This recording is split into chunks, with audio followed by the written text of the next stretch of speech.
चंदन खेसारी जे सचेत न रही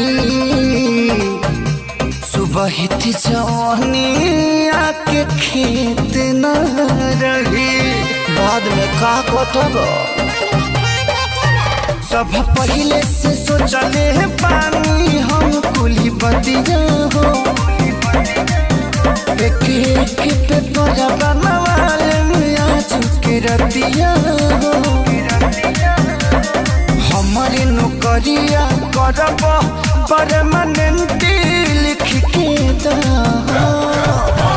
कमर डैमेज नहीं करब गारंटी लिख के